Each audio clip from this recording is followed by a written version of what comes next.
सोच बदलो एक प्रेरणादायक कहानी। यह प्रेरणादायक कहानी है एक बूढ़े आदमी की। ऐसा बूढ़ा आदमी जो अपने बुढ़ापे में अपने बेटी और बेटों के द्वारा ठुकराए जाने पर अपने लिए 2 वक्त की रोटी तक जुटाने में कठिनाई महसूस करता है। फिर भी वह हिम्मत करके होलसेल की दुकान से अपने पास पड़े चंद रुपए की पेनें खरीदता है और बस स्टॉप पर जाकर एक जगह बैठकर उन्हें बेचने की कोशिश करता है। बूढ़ा दिन भर पेन बेचते बेचते थक जाता है, लेकिन उसकी ज्यादा पेन नहीं बिकती। फिर वह उसी जगह सो जाता है जिस जगह वह बैठकर पेनें बेच रहा था। बूढ़ा जहाँ सोया था वहीं पर अपना पेन का कटोरा भी रखा होता है। बूढ़े को ऐसी अवस्था में सोते हुए देख आते जाते लोगों को उस पर दया आती है और वह उसके कटोरे में पैसे डालना शुरू कर देते हैं। यह बूढ़ा जागता है तो देखता है कि उसकी पेन एक भी नहीं कम हुई है और उसके कटोरे में काफी सारे पैसा जमा है। वह समझ जाता है कि लोगों ने उसको भीख देना शुरू कर दिया है। अब बूढ़ा हर दिन उसी जगह पर आता है, थोड़ी देर बैठता है और वहाँ लेट जाता है और इस तरह से उसे पैसे हर दिन भीख के तौर पर मिलने लगते हैं। कई दिन बीतने के बाद जब बूढ़ा उसी जगह अपने उसी कटोरे में पेन रख कर बिना कुछ बोले बैठा होता है, तब एक यंग बिजनेसमैन उसको देखकर उसके कटोरे में 50 रुपए डालता है और अपने बस में बैठ जाता है।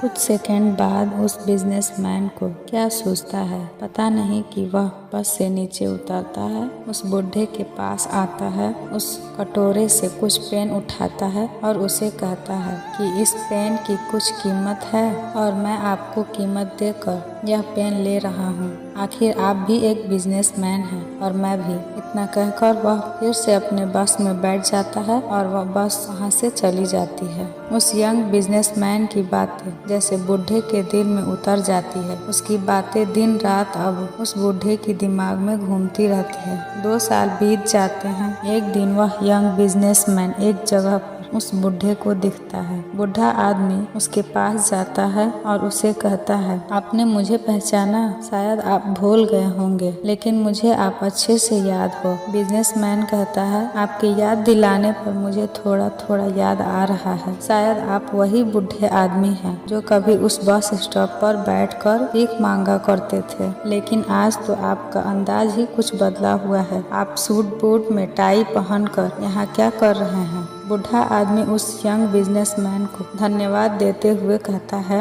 कि आप नहीं जानते आपने उस एक मुलाकात में मुझ पर कितना उपकार किया है। यंग बिजनेसमैन को कुछ समझ में नहीं आता, क्योंकि उसके हिसाब से उसने ऐसा कोई भी काम नहीं किया था जिसके लिए उसे धन्यवाद दिया जाए। बूढ़ा आगे बताते हुए कहता है, मैं आपको पूरी बात बताता हूँ। उस दिन जब आपने मुझ पर दया ना दिखाते हुए आपने पैसों के बदले मेरे कटोरे से पेन उठाई और जो शब्द आपने मुझसे कहे कि पेन की भी कीमत है और आपकी तरह मैं भी एक व्यापारी, इन शब्दों ने मेरे दिल दिमाग पर आंदोलन कर दिया। उस दिन से मैं सोचने लगा कि मैं यह क्या कर रहा हूँ। मैंने जिंदगी भर कड़ी मेहनत करके अपना और अपने परिवार का पेट पाला था, तो फिर मैं इस उम्र में कैसे हार मान सकता हूँ। मैं उस दिन तुरंत उठा, मैंने घूम घूम कर सारी पेन बेच दी और अगले दिन से मैंने पेन के साथ कॉपी और बुक्स भी बेचना शुरू कर दी। मैंने शुरू के 6 महीने काफी मेहनत की और अपने बेचने की चीजें बढ़ाता गया और सिर्फ 6 महीने में मैंने स्टेशनरी की